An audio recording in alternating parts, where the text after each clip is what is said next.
Okay. Hello, everyone. I just wanted to briefly touch on a fine needle aspiration of the neck from a pathologist perspective. Whenever we get a call from ENT and they want to do an FNA of the neck region, we always want to find out the site or the location. Now, sometimes they'll say in the thyroid. They're pretty sure that it's in the thyroid due to the ultrasound or some sort of radiology image. However, if they're not sure if it's outside the thyroid region, then a lot of times they'll say FNA of the neck. And so that's where this breakdown comes into play. Now, when it's of the thyroid is a structure kind of shaped like this. It's right here in the Adam's apple area, kind of just above, just here in the mid-neck region. And so when they do an FNA and we look at it under the microscope, there's usually about 3 different components that we see. There's the follicular cells, there's blood, and there's inflammatory cells that we may see. Now, depending on the constitution of each is kind of what diagnosis we give. So with follicular cells is what make up the thyroid, most of the thyroid tissue. Within that tissue is also colloid, kind of a byproduct of what the thyroid produces. Now, with follicular cells, we have, they can either be categorized as cancer cells, atypical cells. There's two terms for atypical cells that we may diagnose, but atypical cells is kind of a general term, and benign. And then there's also insufficient and non-diagnostic diagnosis. So usually the criteria for adequacy to make sure that we have enough follicular cells is we get 6 clusters and each of those clusters have 10 follicular cells, at least 10 follicular cells. Sometimes we're right on the border of that, and we just go with the best, with what we have. So those clusters ideally would be on a single slide. However, a lot of times I just combine, if they do multiple slides, combine if they have at least 6 clusters of those 10 cells each. So, and then that's when we would say it's adequate. Now, sometimes there's a lot of blood in the FNA, whether it's they use too large of a bore of a needle, or they go in and out in different planes at the same time, or in the same poke. They change directions too much. They hit a capillary. There's just so many different reasons. So if there's too much blood, so these little dots here represent follicular cells. If there's too much blood, then the blood will obscure the follicular cells, and it's too difficult to see what the nuclear features. And that's important to distinguish, for example, papillary carcinoma.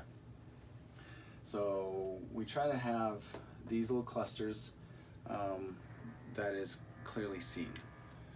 Now, inflammatory cells that can make up part of the aspirate is neutrophils, kind of multi-lobed nuclei, and lymphocytes. And then there's macrophages. Macrophages,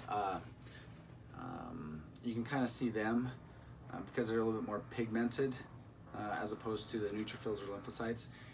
And a lot of macrophages, pigmented macrophages, indicate a cyst fluid that is coming from cyst fluid.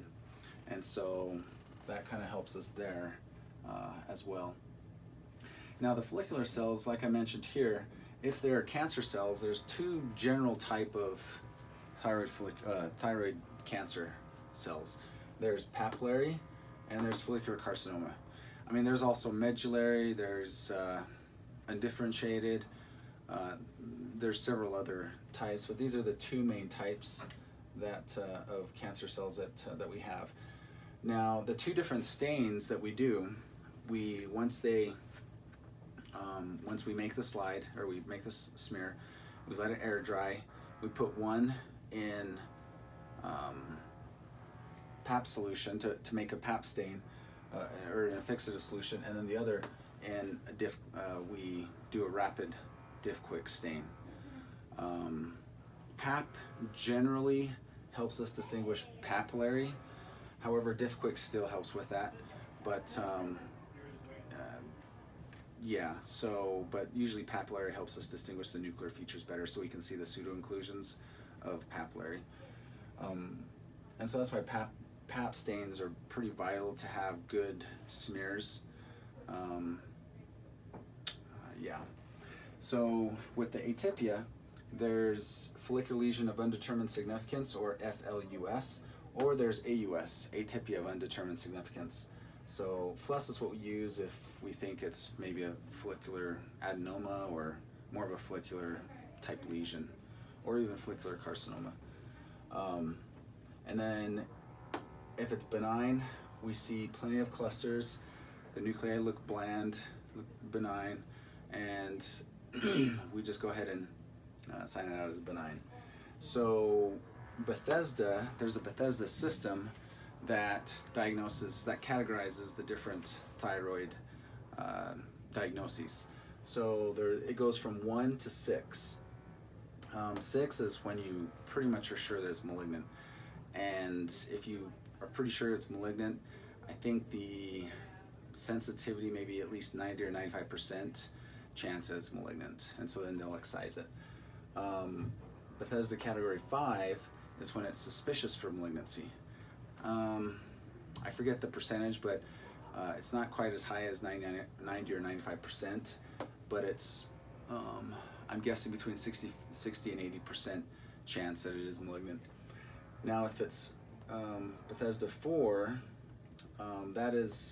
it's either a follicular neoplasm or suspicious for a follicular neoplasm, meaning it could be follicular carcinoma or a follicular adenoma, which isn't cancer. And then Bethesda 3 means that it's atypical. It doesn't meet malignant criteria, but it doesn't meet benign criteria. So, and then if there are 2 diagnoses of atypia, then that's where Thygenix or some sort of molecular testing is ordered. So we get additional aspirate, place it in the solution for molecular testing, and then send that off for testing, and that can give us a better indication if it's more malignant or more benign. And yeah, and then category 1 is just it's non-diagnostic or it's insufficient due to too much blood, too much artifact, or cyst fluid only, but essentially just not enough follicular cells that are adequate to see. Now, if they say neck for the site, then with the neck, what the differential, what that could be is it could be a lymph node, and red here indicates lymph node outside the thyroid gland. It could indicate a salivary gland. Most of the salivary glands are up here in the jaw region, but you can have ectopic salivary gland down in the neck region. You can also have, thyroid. So you could have some kind of ectopic thyroid that's not in its usual place as well, or even parathyroid for that matter. Now, if it is lymph node, we'll see mostly lymphocytes. Now, the term that favors benign that's used is polytypic or heterogeneous, which essentially means there's different sized lymphocytes in the smear. Now, if we're thinking lymphoma, usually it's some sort of monotypic. Sometimes we'll use monotypic or uniform lymphocytes, and those are all about the same size. Essentially just means that there's a single clone that these cells are coming from. And if we do suspect that, that's when we put additional aspirates into RPMI. RPMI is essentially a nutrient medium. It's red. I should have brought one, I guess, too. But anyways, it's and that just preserves the cells. It doesn't fix the cells, but it sort of keeps them alive until testing can be done. And we send that off for flow cytometry testing. Now, when the cells are put in RPMI, they can still be placed into cytorich. And cytorich or Sakamono's is a fixative. That will essentially kill the cell and fix it in its current stage of cycle or current growth stage. But we can't remove cells from cytorich fluid over into RPMI because they're dead. So if it's a lymph node, you know, lymphoma is always a concern. It could be benign reactive, and that's where the term polytypic heterogeneous comes from, is that it's more likely favored to be a reactive lymph node.